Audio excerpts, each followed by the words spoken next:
আসসালামু আলাইকুম, সবাইকে শুভেচ্ছা জানাচ্ছি। মাসুম মাহবুব দেখছেন ওপেন দ্য ইউটিউব চ্যানেল এবং মাসুম মাহবুব ফেসবুক পেজ।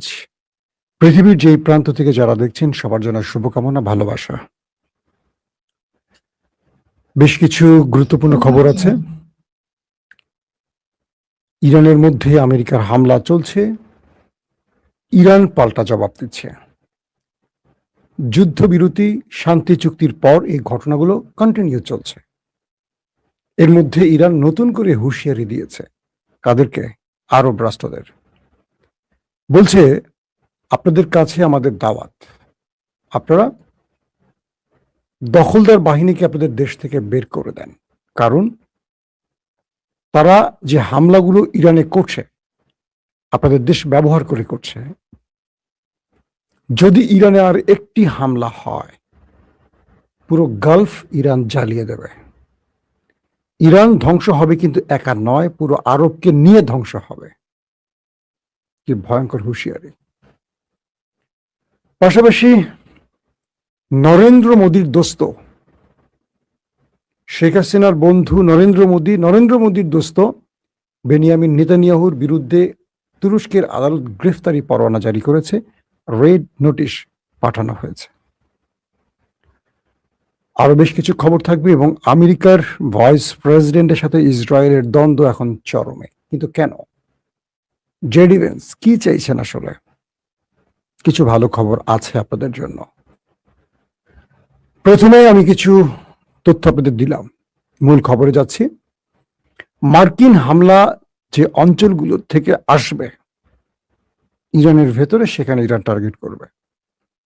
ইরানের সামরিক বাহিনী সতর্ক করেছে গালফ কান্ট্রিকে। বলছে, যুক্তরাষ্ট্র যদি ইরানের বেসামরিক স্থাপনাগুলোতে হামলা চালানোর চেষ্টা করে, তো যে দেশগুলো ঘাঁটি দিবে বা যে ঘাঁটি থেকে ইরানে হামলা হবে, সে দেশগুলোকে মাটির সাথে মিশিয়ে ফেলবে ইরান। এতদিন শুধু মার্কিন ঘাঁটিকে লক্ষ্য করে ইরান আক্রমণ চালিয়েছে। এবার ইরান সেই দেশগুলোর বেসামরিক টার্গেটেও হামলা করবে। এই একটি খবরে আরবের প্যান্ট ভিজে গেছে। কি ঘটেছে আসলে? প্রথমে একটি খবর আমি আপনাদের দিয়ে আসি মেহের নিউজের সৌজন্যে। তারা কি বলছে? ইরানের পররাষ্ট্র মন্ত্রণালয় বিদেশি ভূখণ্ডে সামরিক ঘাঁটি ও বাহিনী মোতায়েন করে রাষ্ট্রীয় সার্বভৌমত্ব লঙ্ঘনে মার্কিন ঔপনিবেশিক ও ঔদ্ধত্যপূর্ণ নীতির নিন্দা জানিয়েছে। অর্থাৎ গালফের ভেতর থেকে ইরানে যে হামলা করছে আমেরিকা, এটা নিন্দা করেছে তারা। বলা হয়েছে, ইসলামী প্রজাতন্ত্রের বিরুদ্ধে হামলা প্রস্তুতি ও পরিচালনার জন্য ওয়াশিংটন যাতে আরবের কোনো ভূমি, জল বা আকাশপথ ব্যবহার করতে না পারে, তা বন্ধ করার সুস্পষ্ট দায়িত্ব হলো সেই দেশগুলোর, মানে আরব দেশগুলোর। বিশেষ করে ইরানের দক্ষিণের প্রতিবেশী দেশগুলোর উপর এটি পুরোপুরি বর্তায়। কে বলছে? ইরান। ইরানের পররাষ্ট্র মন্ত্রণালয় বলছে, ইরানের বিরুদ্ধে আগ্রাসনের জন্য ব্যবহৃত মার্কিন ঘাঁটি, স্থাপনা ও সম্পদের উপর ইরানের আত্মরক্ষামূলক হামলা আন্তর্জাতিক আইন এবং জাতিসংঘ সনদের 51 অনুচ্ছেদের অধীনে ইরান আইনগত ও সহজাত আত্মরক্ষার অধিকারের সঙ্গে সংগতিপূর্ণ। বুঝছেন? সংগতিপূর্ণ মানে ইরান আক্রান্ত হলে আমেরিকার প্রত্যেকটি ঘাঁটি হবে তাদের জন্য বৈধ লক্ষ্য। এটা জাতিসংঘ এবং আন্তর্জাতিক আইন অনুযায়ী তাদের যে 51 ধারা আছে, অনুচ্ছেদ আছে, সেই হিসেবে ইরান তার আত্মরক্ষার জন্য তাদের হামলা করতে পারবে। এবং এটি দক্ষিণ পারস্য, ইরান বলছে এটি দক্ষিণ পারস্য উপসাগরে প্রতিবেশী দেশগুলোকে অবিলম্বে আগ্রাসনকারীদের ইরানের বিরুদ্ধে আগ্রাসনের জন্য তাদের স্থাপনা ও ভূখণ্ড, সামুদ্রিক ও আকাশসীমা ব্যবহার করা থেকে বিরত রাখতে হবে। আরবদেরকে বলা হচ্ছে, তোমরা আমেরিকাকে তোমাদের ভূমি, আকাশ সবকিছু ব্যবহারের মানে নিষেধ করে দাও, বাধা সৃষ্টি করো, নতুবা তোমরা টার্গেটে পড়বে। ইরানের বিরুদ্ধে তারা বলছে যে যাতে এই অঞ্চলে যুদ্ধের আগুনে ধারাবাহিকতা ও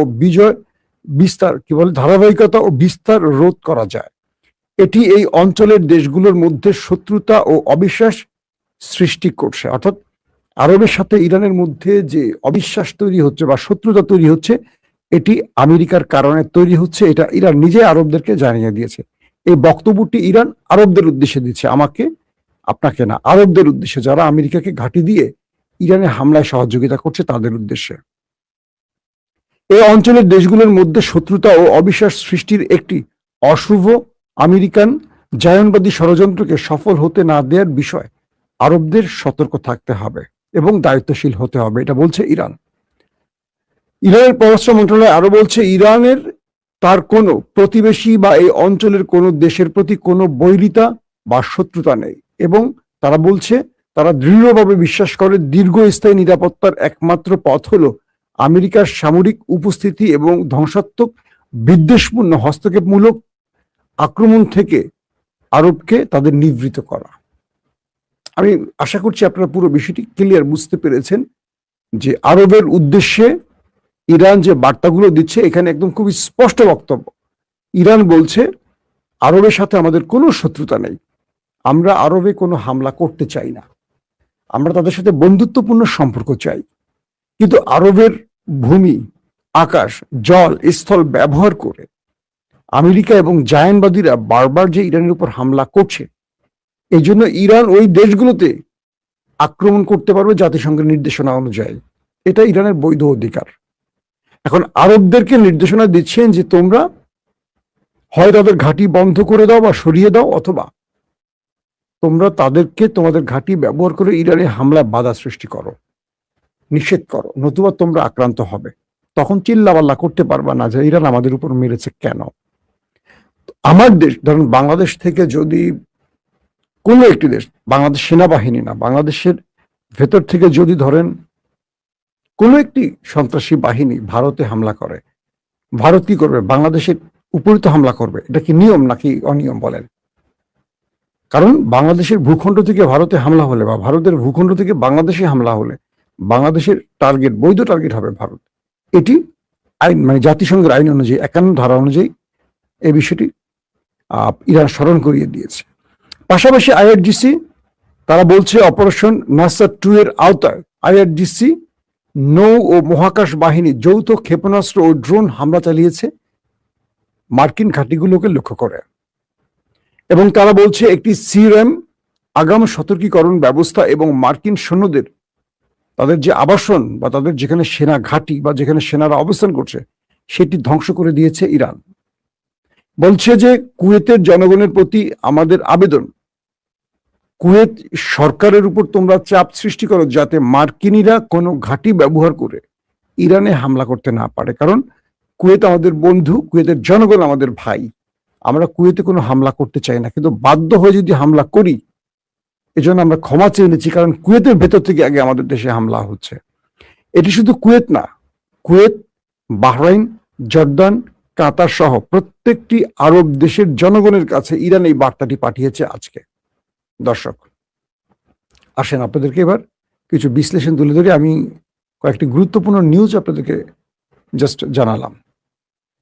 তেহরান ও ওয়াশিংটনের মধ্যে ক্রমবর্ধমান উত্তেজনার মধ্যে আজ হরমুজ প্রণালীর কাছে কেশম দ্বীপে একটি নতুন মার্কিন বিমান হামলার খবর দিয়েছে ইরান। তারা বলছে কেশম দ্বীপে ইরানের কেশম দ্বীপে আবারও আমেরিকা হামলা করেছে। ইরানি কর্মকর্তাদের উদ্ধৃতি দিয়ে কয়েকটি গণমাধ্যম জানিয়েছে সন্ধ্যা 6:10 দ্বীপটির নিকটবর্তী বিভিন্ন স্থানে ক্ষেপণাস্ত্র আঘাত চালায় আমেরিকা। হতাহতের সংখ্যা বা ক্ষয়ক্ষতির পরিমাণ সম্পর্কে এখনো বিস্তারিত তথ্য তারা দিতে পারেনি, মানে ইরানের গণমাধ্যম দিতে পারেনি। হরমুজ প্রণালীকে কেন্দ্র করে সাম্প্রতিক দিনগুলোতে যুক্তরাষ্ট্র ও ইরানের মধ্যে উত্তেজনা বেড়েছে এবং একে অপরের প্রতি বারবারই হামলা এবং পাল্টা হামলা অব্যাহত রেখেছে। তার মানে আবারও আমেরিকার পক্ষ থেকে হামলা হয়েছে এবং আমেরিকা এবার জবাব দিতে যাচ্ছে, ইরান আবার জবাব দেওয়ার ঘোষণা দিয়েছে নতুন করে।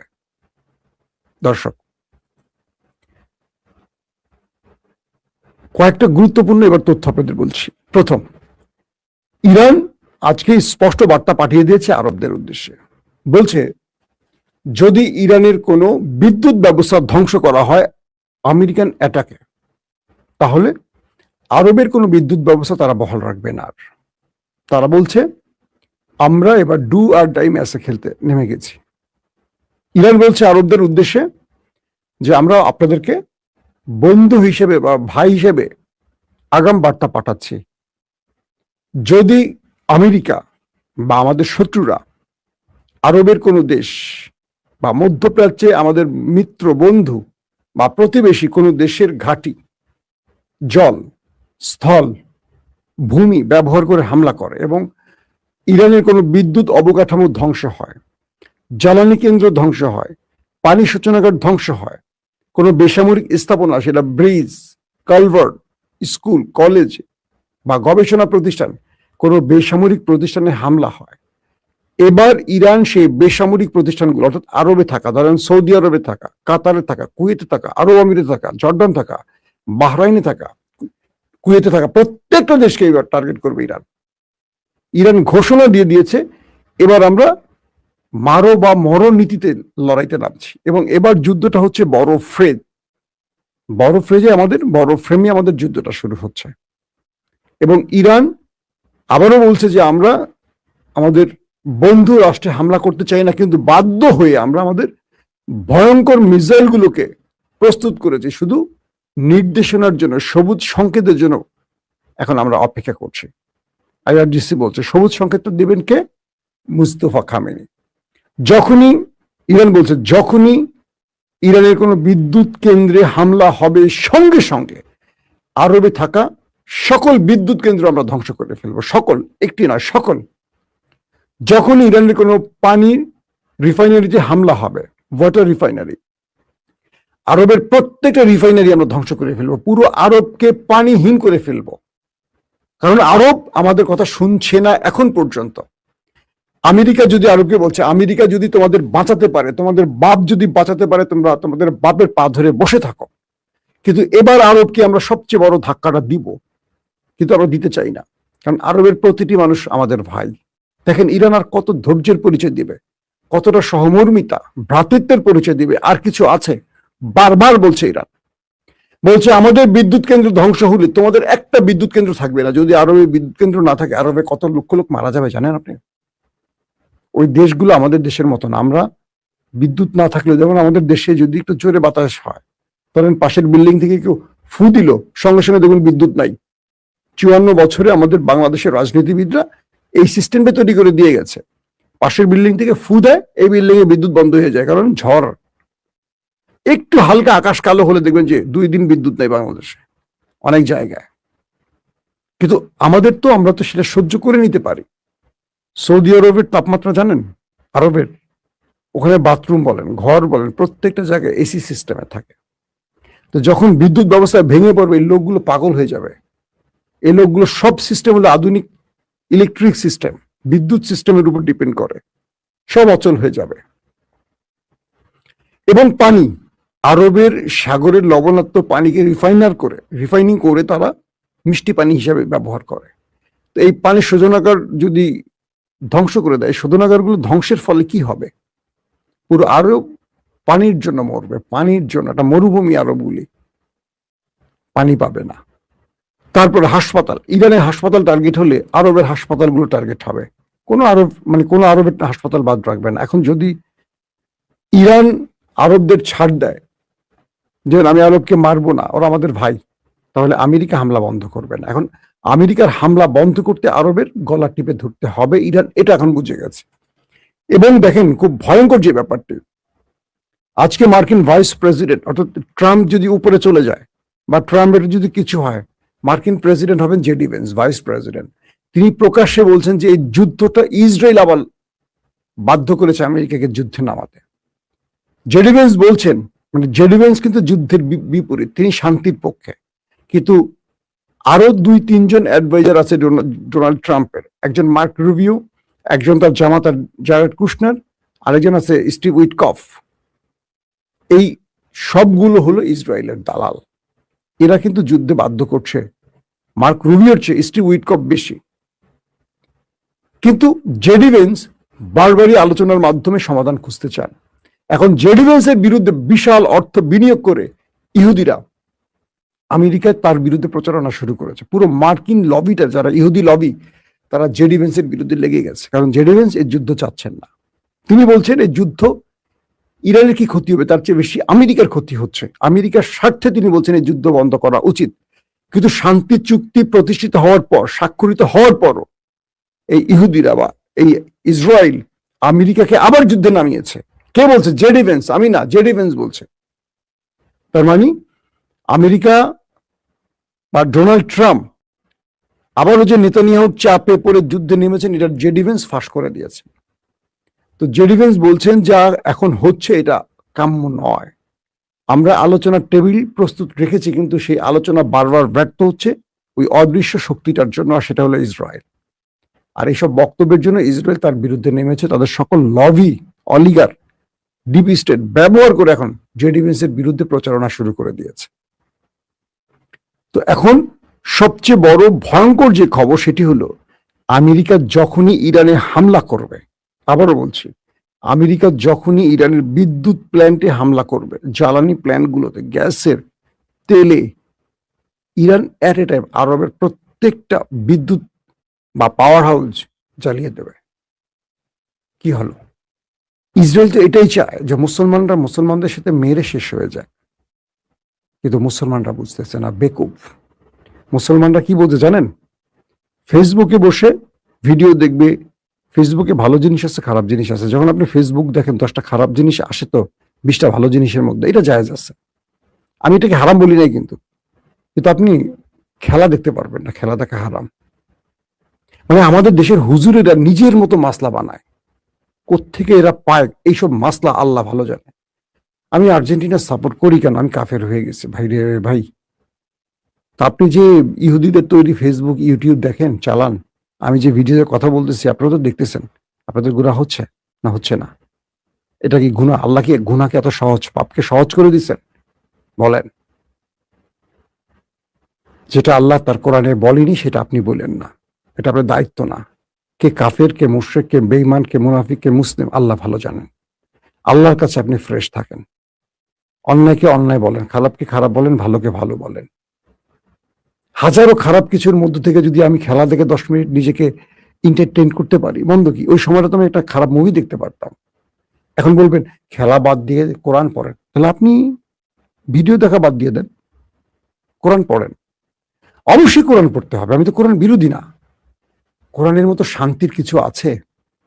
আমি যখন ঘুমোতে যাই, আমি তেলাওয়াত শুনি, আমার পুরো হৃদয় ঠান্ডা হয়ে যায়। এসি, মানে এসি ঠান্ডার চেয়ে যেন কোরআন এত ঠান্ডা, এত মধুর। তো যাক, আমি ওইদিকে যাবো না, আমি মাস্তার দেওয়ার লোক না। আপনারা মাস্তার দিয়েন না হুটহাট। বাংলাদেশের আলেম আর পৃথিবীর অন্যান্য জায়গায় আলেমদের অনেক পার্থক্য আছে। বাংলাদেশের আলেমরা সবসময় মানুষকে মাস্তা দিয়ে আটকে রাখার চেষ্টা করে, কিন্তু মুসলমানদেরকে এখন লড়াই করতে হবে। কাদের সাথে? দেখছেন ইরান কি করতেছে? ইরান মাসলা দেয় না, ইরান লড়াইয়ের ময়দানে আছে। এখন ইরানকে বলবেন কাফের, বলেন, সমস্যা নাই, সবাই তো কাফের। শুধু কাঠমোল্লারা মুসলিম। তো বিষয়টা হলো বর্তমান পৃথিবীতে ইমান নিয়ে বেঁচে থাকা যেমন কঠিন, আবার বর্তমান পৃথিবীতে যেটাকে ইমান মনে করেন সেটা ইমান না। আল্লাহ রাসূলের প্রতিটা দিন ছিল সংগ্রামের। ঘরে বসে মিষ্টি খেয়ে সুন্নত আদায়ের মধ্য দিয়ে নয়। ইরান যেটা করছে এটা প্রকৃত মুসলমানের কাজ। ফিলিস্তিন যেটা করছে এটা মুসলমানদের কাজ। সিরিয়া যেটা করছে মুসলমানদের কাজ। আরবরা আর আমরা যেটা করছি এটা মুসলমানদের মধ্যেই পড়ে না। আপনি মুসলমান না, আমিও মুসলমান না, শুধু নামে মুসলমান, বুঝছেন? ওই যে আমার কাফের উপর ওই অমুকে বলে না, আরে আপনি বেহেশতে যাবেন না আমি যাবো আগে, সেটা চিন্তা করেন। আমাদের কপালে বেহেশত নাই, কারণ আমাদের বেহেশত ধ্বংস করে দিচ্ছে আমাদের কাঠমোল্লারা। এমন এমন মাসলা বানাইছে আমাদের জন্য, এমন এমন ফজিলত তৈরি করছে। কোন কাজের মধ্যে ফজিলত, কোনটা বললে 70,000 বার বেহেশতে যাওয়ার তৌফিক হয়ে যাবে, এগুলো বলে এইসব জাল হাদিস দিয়ে আমাদেরকে আটকে ফেলছে। মুসলমানদের সবচেয়ে বড় কাজ হলো কোনটা জানেন? এটা ফেসবুকে বলা যাবে না, ইউটিউবে বলা যাবে না। জয়কার জি, হয়কার হা, ডট ডট ডট। আল্লাহর প্রত্যেকটা নবী, প্রত্যেকটা সাহাবী সংগ্রামের জীবন পার করেছে। কেউ আরামে এসে ঘরে ঘুমায় না, এসি রুমে ঘুমায় না, এসি রুমে আমার মতো ভিডিও করে নাই। ঠান্ডা, দেখেন না কোট পরে বসে আছে, ঠান্ডা চারদিকে, এসির মধ্যে। আমি কিভাবে বেঁচে যাব? আমি তো যাবই না। আল্লাহর কাছে ফরিয়াদ করি, আল্লাহ একটু মাফ করো আমারে।